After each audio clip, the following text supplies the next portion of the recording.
హైదరాబాద్ లో ప్రైవేట్ కాలేజీల బాగోతాలు బయటపడుతున్నాయి. ఫైర్ మాజీ డీజీ సంతకాన్ని ఫోర్జరీ చేశాయి పలు ప్రైవేట్ కాలేజీలు. ఫైర్ మాజీ డీజీ నాగిరెడ్డి సంతకాన్ని ఫోర్జరీ చేసి ఫేక్ ఎన్ఓసీ పత్రాలు సృష్టించాయి యాజమాన్యాలు.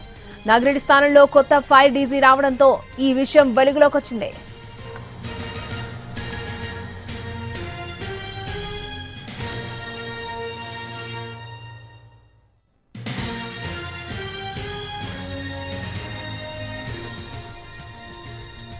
హైదరాబాద్ లో ప్రైవేట్ కాలేజీ బాగోతాలు బయటపడుతున్నాయి.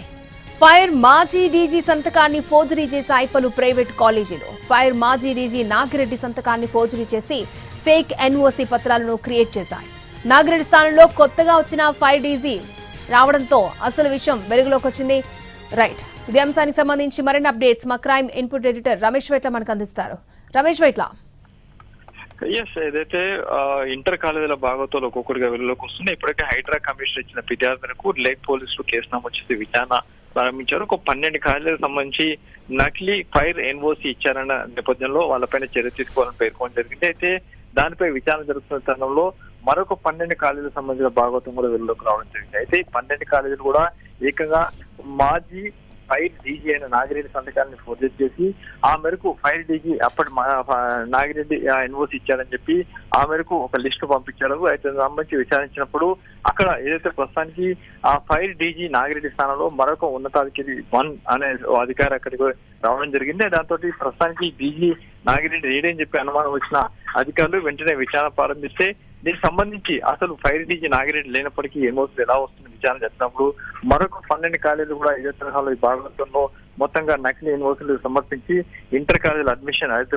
పర్మిషన్ తీసుకున్నట్లుగా అధికారులు గుర్తించారు. అయితే వీటికి సంబంధించి హైడ్రా కమిషనర్ దీనికి మరొక లేఖ కూడా రాయడం జరిగింది.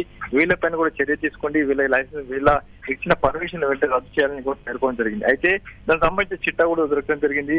KITS engineering college old Bowenpally, Vignana Bharathi junior college Apral, సి అబ్జాసా junior college Alwal, CMS commerce junior college ECIL, excellency junior college Pet Basheerabad, Narayana junior college Uppal, excellency junior college Dammaiguda, career point of junior college Pet Basheerabad. అయితే ఇప్పుడు చూస్తే కొన్ని 100 కాలేజీలకు సంబంధించి ఏదైతే ఈ తరహాలోనే నకిలీ ఫైర్ ఎన్ఓసీ ఇచ్చినట్టుగా పోలీసులు అనుమానిస్తున్నారు. దీనికి సంబంధించి ఒక సమగ్ర దర్యాప్తు కూడా చేయబోతున్నట్టుగా ఉన్న సమాచారం. అయితే ఇప్పటికీ హైదరాబాద్ సంబంధించి ఇంకా చిట్టా కూడా బయటకు రావస్తుంది. అటు రంగారెడ్డి మేడ్చల్ సంబంధించి చిట్టా బయటకు వస్తేనే ఏకంగా 24 కాలేజీలు నకిలీ ఫైర్ ఎన్ఓసీలు ఇచ్చి ఆ మేరకు పర్మిషన్ తీసుకుంటూ బయటపడింది. అయితే దీనికి సంబంధించి సమగ్ర దర్యాప్తు జరగబోతుంది. ఇంకా పూర్తి స్థాయిలో విచారణ చేస్తామని చెప్పి అధికారులు చెప్తున్నారు. రమేష్ వైట్ల, అసలు నకిలీ ఎన్ఓసీల మీద ఫోర్జరీ చేయాల్సిన అవసరం ఏమొచ్చింది? దీనివల్ల ఆ జూనియర్ కాలేజ్ కి వచ్చిన లాభం ఏంటి? దీనికి సంబంధించి ఆ సదరి కాలేజీలకు సంబంధించి చిన్న ఇరికైన బిల్డింగ్ కావచ్చు, లేకుంటే ఫైర్ టెండర్ ఏదైనా అగ్ని ప్రమాదం సంబంధించినప్పుడు అక్కడికి ఫైర్ టెండర్ వెళ్లాల్సిన ప్లేస్ లేకపోవడం కావచ్చు, లేకుంటే ఫైర్ ఎక్విప్మెంట్ సరైన ఫైర్ ఎక్విప్మెంట్ పరికరాలు కూడా పెట్టకుండానే ఆ ఫైర్ అధికారులు తప్పనిసరిగా అక్కడికి ఎన్ఓసీ కోసం అప్లై చేసినప్పుడు అక్కడికి వచ్చి తనిఖీలు చేస్తారు, చెక్ చేస్తారు, అక్కడ ఉన్న పరికరాలు మొత్తం చూస్తారు.